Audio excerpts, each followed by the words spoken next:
Hey, how you doing? This is RJ. Today I'm going to talk a little bit more about Golden Age heroes.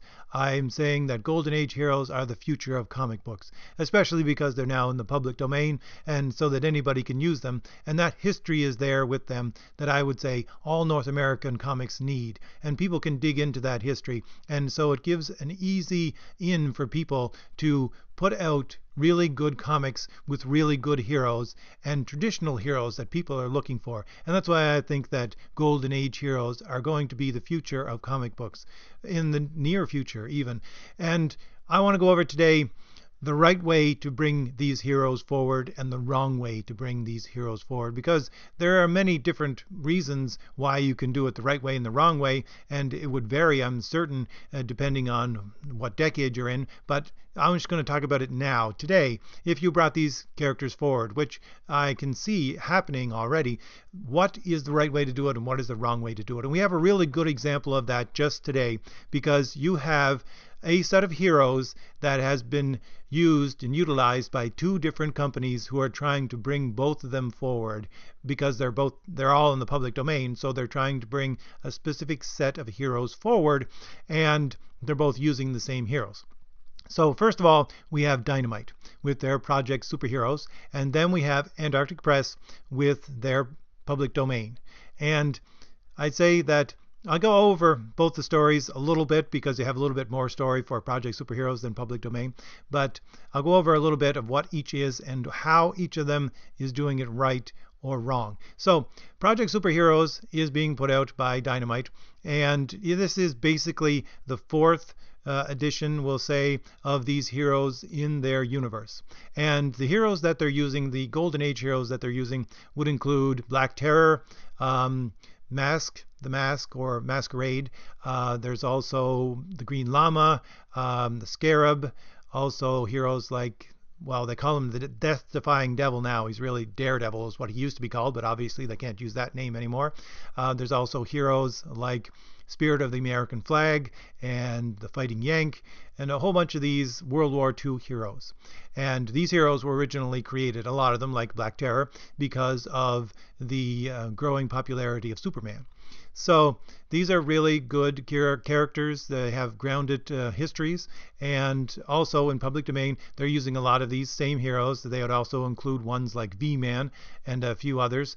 But these are the kind of heroes, these World War II heroes, that they're trying to bring forward. So to give you a very short background of each of these comics.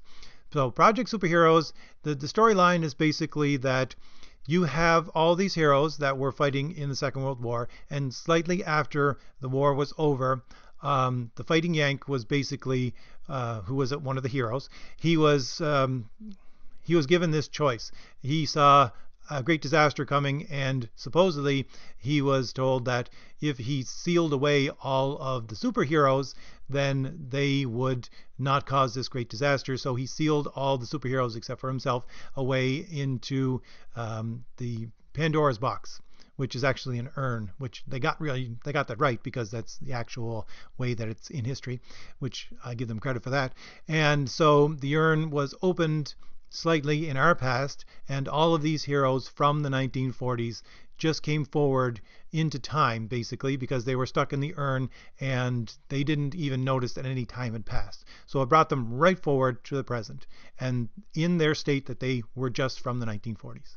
And in the current Project Superheroes, which is the comic that is out right now, because they're into number 2, I think, right now, there is, again, a looming destruction of the planet, and they are trying to, basically, it is the owner of this urn, which is Pandora's box, has come back to the planet in order to destroy all of the superheroes, who are the only protection that the planet has, in order to, well, decimate the planet, basically. And it has a lot to do with the Green Llama and Death-Defying Devil, and it has all the other heroes put in there as a superhero group. So I won't give you too much away on that story, but it is actually a really well done story. I'll say that and just leave it at that for now. So public domain, there's a little less story that you have for public domain, because public domain as simply an Indiegogo campaign.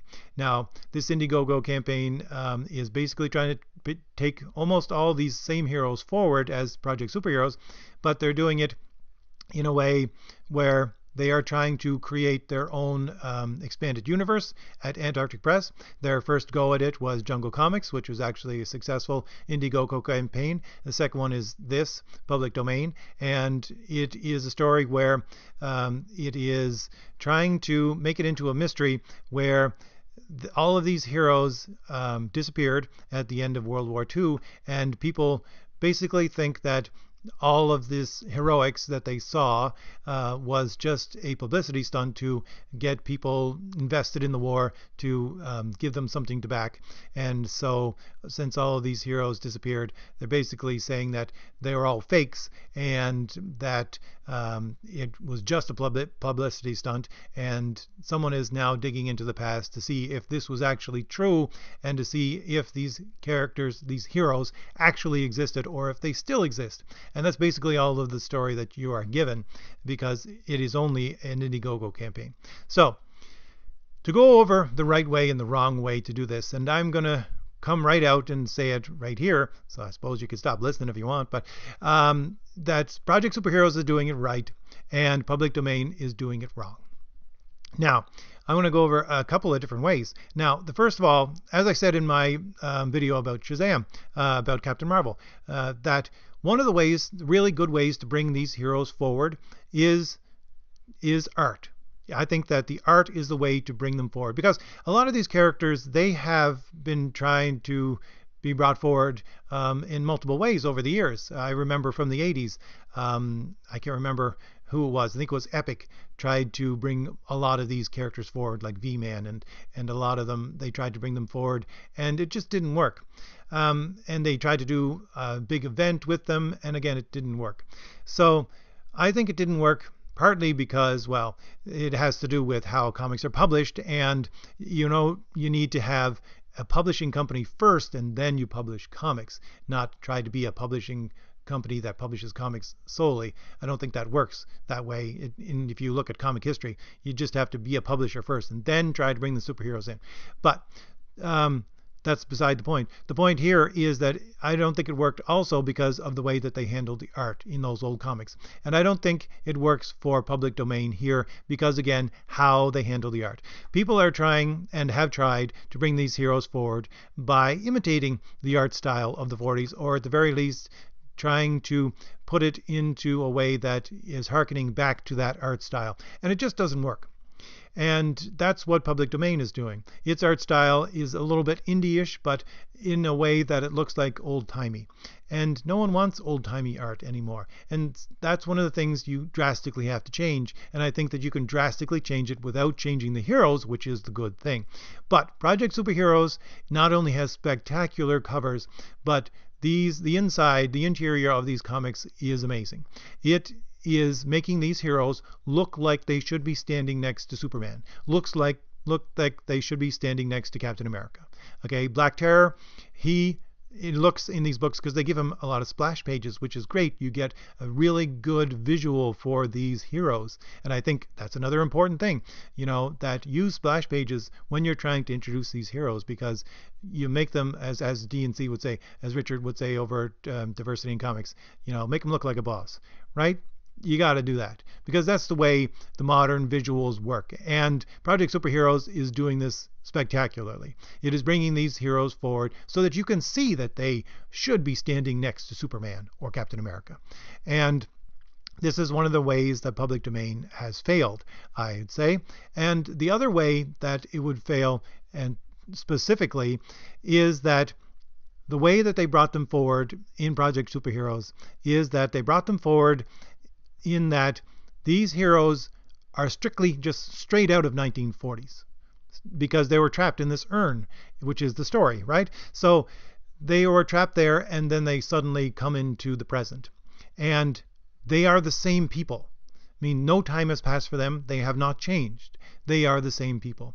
And I think this is key in order to bring back Golden Age heroes, because as I had said, again, in my Shazam video when I was going over Golden Age Captain Marvel, it is a time right now where people are wanting to harken back to a time where, say, America was great because we want to make America great again. There is a harkening back to this traditionalism. Everybody is, well, not everybody, but there is a real hunger, and a real hunger, I would say, in the majority of people for traditionalism. And you want to bring these characters forward, not in a form that corrupts them, not in a form that changes them substantially so that they are just heroes for today, but to bring them forward so that they can draw all of that history forward with them and that traditionalism forward with them, so that they are feel-good comics, right? They're not just feel-good comics being funny. They're not just feel-good comics in that they look great and people love them, but they're feel-good comics because they're heroes. That's what Golden Age heroes really embody. They are heroes. They are traditional heroes, and that's what needs to be there. And a lot, I would say, of the problem of comics over the last 20, 30 years is the dumbing down or the killing or the darkening of heroes, and even the idea of hero. But if you bring those heroes forward from that time period and nothing has changed for them, they can still be that traditional hero. And I think people are looking for that traditional hero. I certainly am looking for that traditional hero. I am looking for something to replace the Captain America that I knew from the 80s. That's what I'm looking for. And, in something like Project Superheroes, so far, at the very least, I have seen that. I have seen traditional heroes. Now, there is a little bit of, you might say, SJW-ism in Project Superheroes, or at the very least a hint of it here or there, that they could take off with it after a while, and I really hope they don't. But it's only a hint. It could go in the opposite direction. You never know.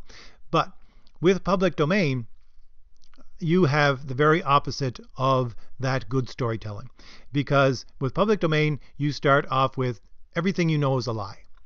Because they're saying that these heroes might not have been heroes at all. This might have all been a hoax. Now, this could play out in the comic as if it wasn't a hoax and they're great superheroes again and they come back, but it doesn't matter.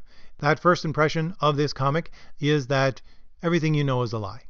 So this is exactly the way to kill the enthusiasm for these heroes and for their past, and for all of those things that are set there and ready for you to build on. It's just knocking them down right to begin with, because it's knocking down all of the history, because you're saying, well, maybe they weren't. Maybe they weren't these heroes. Maybe something else was going on. So none of what you know is actually right. Or you're saying that if they were superheroes, it was all a hoax, so, which is part of the storyline. So then all of this traditionalism and these great heroes that you knew, they're not there. It's something else. And again, this is the way to kill this idea. And I think that you can see with the sales of both Project Superhero and Public Domain which of these two comics is winning. Because Project Superheroes is not doing too bad. Public Domain was an Indiegogo campaign, and it just ended a few days ago, I think, and it didn't reach its goal. Its goal was only $5,500, and it didn't reach that. It only got about 42%, and it had 64 backers. Now, whether or not Antarctic is actually still going to put this book out, I'm not entirely sure. But you can see there is no enthusiasm for these characters in the form that Antarctic Press put forward. They really did it in a way that killed the spirit of these Golden Age heroes. Whereas I say that, which is really funny, because I'd say that Dynamite really is bringing forth the spirit of these heroes. I say it's funny because one of the major characters in the current Project Superheroes books is the spirit of the American flag. It is a key element to the story. The spirit of the American flag, which is a spirit which contains all of, say, the hopes and dreams and struggles of all the patriots and the martyrs for America. These are the kinds of things that, people shy away from in today's comics, in this, certainly the SJW comic book industry. The idea that, a spirit of patriots and a spirit of martyrs for your country. Right?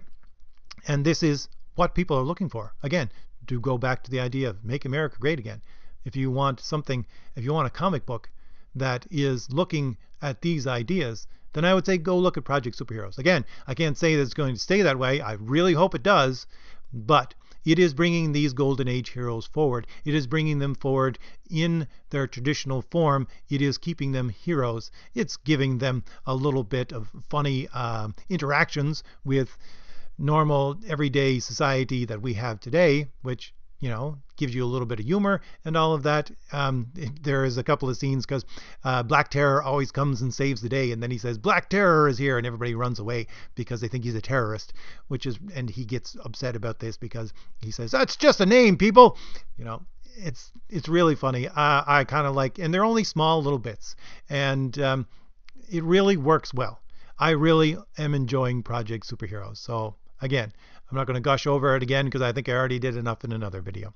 All right, so I would like to talk more about these characters, and I would also like to talk more about Golden Age heroes and how the proper way to bring them forward is, and to work with traditional ideas in modern comics. Because I think, again, that is the future of the comic book industry that is going to survive all of what is going on right now. But I'll have to leave that for another video, because I've already got my 15 minutes here. So, all right. I'll see you later. Bye.